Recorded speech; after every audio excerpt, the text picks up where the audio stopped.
इनका कोई धर्म से लेना देना नहीं है। ये जितने बाबा घूम रहे हैं ना, ये बाबाओं के जो ढाबे चल रहे हैं, ये बाबाओं के ढाबे सिर्फ इसलिए चल रहे हैं कि महिलाओं को ताड़ सकें, महिलाओं से हंसी मजाक कर सकें। कृष्ण के जीवन में 16,000 गोपिकाएं बताते हैं। ये मुझे तो पता नहीं कितनी थी, ये बताते हैं कि 16,000 गोपिकाएं कृष्ण की थी। अब कृष्ण और उन गोपिकाओं की कहानी सुना करके ये जो मनोरंजन का साधन इन्होंने बना रखा है कथाओं के नाम पर, और उनमें अश्लील बातों का, अश्लील शब्दों का प्रयोग कर रहे हैं ये लोग, तो इनको पता नहीं है कि क्या कर रहे हैं। ये समाज को, कौन होता है अनिरुद्धाचार्य इस प्रकार की भाषा का इस्तेमाल करने का? 25 साल से जिसकी शादी नहीं हो रही है वो कहाँ का मुंह मारती फिर रही है।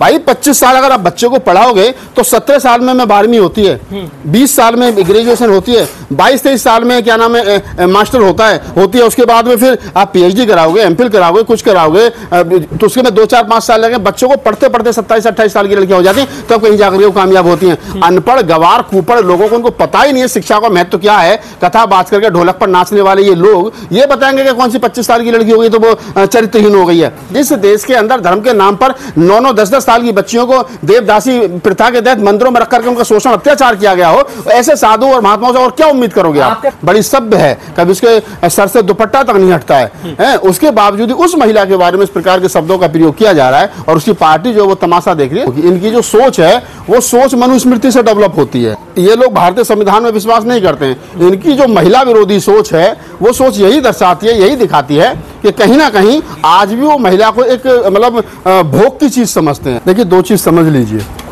पहली ये है कि किसी भी व्यक्ति को इस प्रकार की भाषा का प्रयोग नहीं करना चाहिए जिस प्रकार की भाषा का प्रयोग जोगिंदर राणा ने किया है। कोई भी बुद्धिजीवी व्यक्ति है उसको विरोध करना चाहिए, ये गलत है, नहीं होना चाहिए। रहा सवाल शादी का, तो मर्जी से कोई किसी के साथ शादी कर सकता है, मर्जी से अकबर की जोधा बन सकती है, लेकिन आप इस प्रकार की भाषा का इस्तेमाल करके ये कहना चाहोगे नहीं, मतलब वो तंज कसने की कोशिश करें, तंज, जिस भाषा में तंज कसा जाता है कि मैं इकरा हसन से शादी कर निकाह करना चाहता हूं, तो इस प्रकार की भाषा का विरोध होना चाहिए। और खासतौर से मैं तो अभी तक समाजवादी पार्टी को देख रहा हूँ कि उनके किसी बड़े नेता ने इसका विरोध नहीं किया है, तो उनके प्रवक्ता को चाहिए, चाहे तो राजकुमार भाटी है चाहे अन्य लोगों, उनको चाहिए कि वो इसका विरोध करें। और जो भी इस प्रकार की भाषा का उसको सुनने के बाद में इकरा हसन की तरफ से भी कोई टिप्पणी मैंने तो भी देखी नहीं, ट्विटर पे, सोशल मीडिया पे कहीं कोई टिप्पणी है, तो इस प्रकार की भाषा का विरोध होना चाहिए, ये गलत है, नहीं होना चाहिए। और जिस प्रकार से राणा ने कहा है, और मैं तो कहूँ कानूनी कार्रवाई भी होनी चाहिए, कानूनी कार्रवाई होनी चाहिए। उससे पूछा जाना चाहिए कि आप किसी को कैसे कह सकते हो।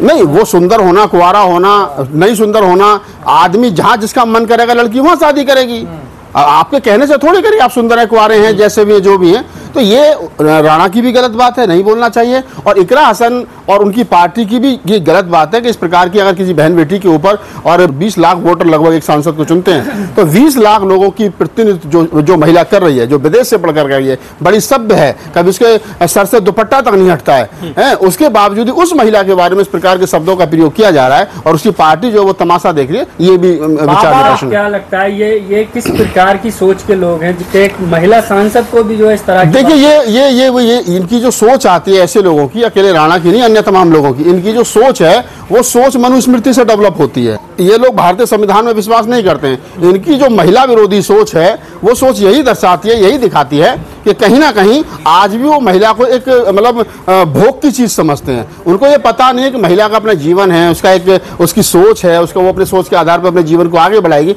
लेकिन लोग हैं कि वो अपने तरीके से जो सारी बातें महिला को ऊपर थोप रहे हैं, क्योंकि उनको बचपन से यही सिखाया गया है कि महिला जो है एक सिर्फ प्रयोग की चीज है, बस इससे ज्यादा कुछ। इकरा हसन मुस्लिम है, कुछ इस वजह से उनको बिल्कुल निसंकोच जो मुस्लिम महिला है उनको लग रहा है, और जो वो ठाकुर हैं तो उनको लग रहा है कि नहीं, अब वो उन्हीं की सरकार भी है, आदित्यनाथ योगी ठाकुर हैं, और करणी सेना का जिस प्रकार से पिछले दिनों में चाहे तो रामलीला सुमन को लेकर के विवादित उनके काम रहे हैं, चाहे अन्य जो उनके काम रहे हैं। तो मैं ये नहीं कह रहा हूँ कि वो क्या है, लेकिन मैं ये जरूर कह रहा हूँ कि सरकार की सह पर दिया हुआ ये भाषण, ये स्टेटमेंट है, और सरकार नहीं तो कोई भी सभ्य व्यक्ति किसी भी सभ्य समाज में अगर हम रहते हैं तो इस प्रकार की भाषा का विरोध चाहे तो सरकार पक्ष क्यों चाहे विपक्ष हो, सबको करना चाहिए। लेकिन इसके पहले बयान और वायरल हो रहा है अनिरुद्धाचार्य का, वो कह रहे कि जो युवती 25 साल तक शादी नहीं करती है, कोई भरोसा नहीं है कि वो कहाँ कहाँ मुंह मार कर आई है। उनके जो शब्द हैं ये समाज में जहर घोलने का काम कर रहे हैं महिलाओं को लेकर। महिलाएं सबसे ज्यादा जाती हैं उनकी कथा सुनने। हाँ। 90% महिला अनिरुद्धाचार्य की कथा सुनने के लिए जाती हैं, और वो महिलाओं के बारे में इस प्रकार की सोच रखते हैं, तो महिलाओं को चाहिए कि वो विरोध करें। भाई आप देश की आधी आबादी महिलाओं का विरोध के लिए इस प्रकार के शब्दों का प्रयोग अनिरुद्धाचार्य कर रहे हैं, तो महिलाओं को चाहिए कि वो कपड़े फाड़ दें। हिम्मत कैसे होगी अनिरुद्धाचार्य की भी बोलने की? कौन होता है अनिरुद्धाचार्य इस प्रकार की भाषा का इस्तेमाल करने? 25 साल से जिसकी शादी नहीं हो रही है वो कहाँ का मुंह मारती फिर रही है? भाई 25 साल अगर आप बच्चे को पढ़ाओगे तो 17 साल में 12वीं होती है, 20 साल में ग्रेजुएशन होती है, 22-23 साल में क्या नाम है मास्टर होती है। उसके बाद में फिर आप पीएचडी कराओगे, एमफिल कराओगे, कुछ कराओगे, तो उसके में 2-4-5 साल लगे। बच्चों को पढ़ते पढ़ते 27-28 साल की लड़कियां हो जाती हैं, तब कहीं जाकर वो कामयाब होती हैं। अनपढ़ गवार कुपड़ लोगों को उनको पता ही नहीं है शिक्षा का महत्व क्या है। कथा बात करके ढोलक पर नाचने वाले ये लोग ये बताएंगे कि कौन सी 25 साल की लड़की होगी तो वो चरित्रहीन हो गई है। अरे चरित्रहीन होगी तो वो तुमसे पूछ के होगी? तुम होते कौन है किसी कैरेक्टर पे सवाल खड़ा करने वाले?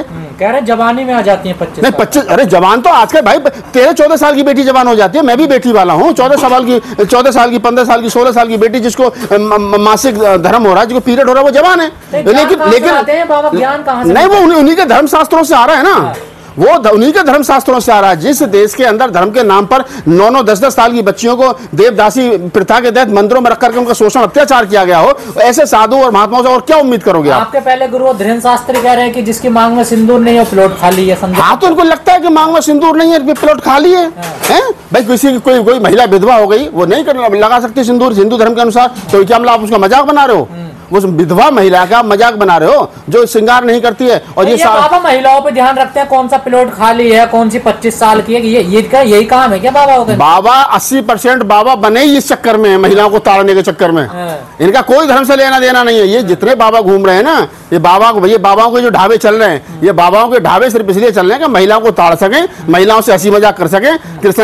कृष्ण के जीवन में 16,000 गोपिकां बताते हैं। ये मुझे तो पता नहीं कितनी थी, ये बताते हैं कि 16,000 गोपिकाएं कृष्ण की थी। अब कृष्ण और उन गोपिकाओं की कहानी सुना करके ये जो मनोरंजन का साधन इन्होंने बना रखा है कथाओं के नाम पर, और उनमें अश्लील बातों का, अश्लील शब्दों का प्रयोग कर रहे हैं ये लोग, तो इनको पता नहीं है कि क्या कर रहे हैं। ये समाज को, भारतीय संस्कृति है, हिंदुओं की सनातन संस्कृति यही है। देखिए सनातन संस्कृति तो ये नहीं है। सनातन एज धम्मो सनातनो, बुद्ध ने कहा है, तो बुद्ध सही माने में पहले तो मैं इनसे बड़ा नाराज हूं, तय कर लें कि ये सनातनी है या हिंदू है। सनातनी वो होता है जिसमें जो नेचर पर डिपेंड करता हो, जिसमें कोई बदलाव ना कर सके। ये कहे कि सनातनी इनका मन कर जाए तो ये अगर इनको 2 पैसे ठीक मिलेंगे तो ये भगवा उतार के हरा पहन के मजार पे बैठ जाए चंदा लेने के लिए। भाई सनातनी तो सही माने में इस देश के बुद्धिस्ट लोग हैं, ठीक है? ये सनातनी नहीं है, ये तो सनातन को बदनाम कर रहे हैं। तो इनका इलाज क्या है? इन बाबाओं का इलाज ये है कि ये जितने बाबा इस प्रकार की भाषा का इस्तेमाल कर रहे हैं, क्योंकि सरकार की सह पे कर रहे हैं, सरकार के इशारे पे सब कुछ चल रहा है। जिस दिन बेटी बचाओ बेटी पढ़ाओ का नारा लेके चल रही है, आपने गलत सुना। सरकार ने ये कहा था बेटी पढ़ाओ और बेटी बचाओ। तो जवान ही तो जवान कई बार सही बात भी निकल जाती है, और उसी चक्कर में बहुत सारे बाबा ठगे गए, मारे गए बेचारे। बहुत से मालिश करवा रहे थे, बहुत से कुछ करवा रहे थे, आपने देखा वो सारी चीजें। तो मैं आपसे ये कह रहा हूं कि सरकार के इशारे पर ये सारा काम धंधा जो इनका चल रहा है, जिस दिन सरकार चेंज होगी और कोई संविधानवादी वैज्ञानिक सोच का व्यक्ति देश का प्रधानमंत्री बनेगा, सबसे पहले ये बाबा आसाराम की तरह जेल में जाएंगे। चाहे वो ये जितने बाबा हैं, ये सारे के सारे बाबा जेल जाने का काम कर रहे हैं। और जो भी विपक्ष की पार्टियां हैं, जब भी वो सत्ता में आएंगी, वो पूरी फाइल तैयार कर रहे हैं। इनकी पता चलेगा कौन सी किसने किस समय कौन सी स्टेटमेंट दी थी। योगेंद्र राणा ये कह रहे हैं कि मेरी तरफ से इकरा हसन को छूटे मेरे घर आएगी तो नमाज भी पढ़ सकती है, नमाज पढ़ने की इजाजत देने वो देखिए। हाँ, तो भाई वो जो कह रहे हैं उनके यहाँ तो होता रहा है ना ये। भाई उनको क्या चाहिए? उनको वर्तमान में वो इस्लाम को टारगेट कर रहे हैं इकरा हसन के आधार पर, इकरा हसन का नाम लेकर के हिंदुओं को खुश करने की कोशिश कर रहे हैं कि देखो साहब, हमारे एक ठाकुर समाज के आदमी ने ये कह दिया कि इकरा हसन को दे दिया कि आइए हम आपसे शादी करेंगे, निकाह कर लिया और क्या नाम हम नमाज भी पढ़वाएंगे। तो ये क्या ना, ये गुदगुदी वाली चीज बातें हैं सब।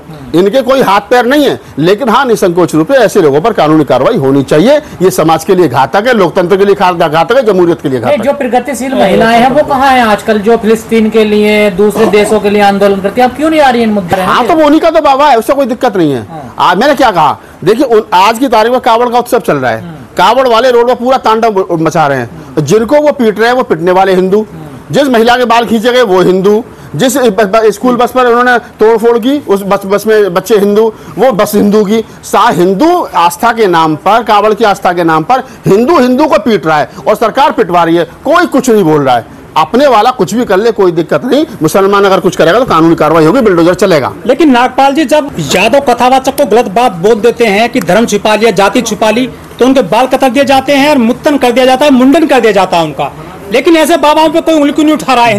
मनुस्मृति के आधार पर ब्राह्मण को सजा देने का कोई प्रावधान नहीं है। ब्राह्मण को सजा देने का कोई प्रावधान नहीं है। तो मनुस्मृति के सोच के ये लोग हैं, लिहाजा इनके खिलाफ कोई कानूनी कार्रवाई नहीं होगी, इनके संविधान कुछ नहीं है। जब शंकराचार्य और तमाम वो लोग कहते हैं कि हमारा जो मनुस्मृति तो पवित्र ग्रंथ है, वो आज भी उसको पवित्र मानते हैं, जिसमें आधी आबादी महिलाओं को पढ़ने से रोका गया, उनको देवदासी प्रथा करने के लिए उनको स्तन तक नहीं ढकने दिया गया, वो उस धर्म ग्रंथ को आज भी पवित्र मानते हैं। चौथाई आबादी इस देश के जो दलित हैं, जो अछूत हैं, उनको शिक्षा से, पानी पीने से सबसे वंचित किया गया, तो उनके लिए वो पवित्र ग्रंथ है, उनके लिए संविधान पवित्र ग्रंथ नहीं है। तो ऐसे लोगों के बारे में क्या ही चर्चा करोगे।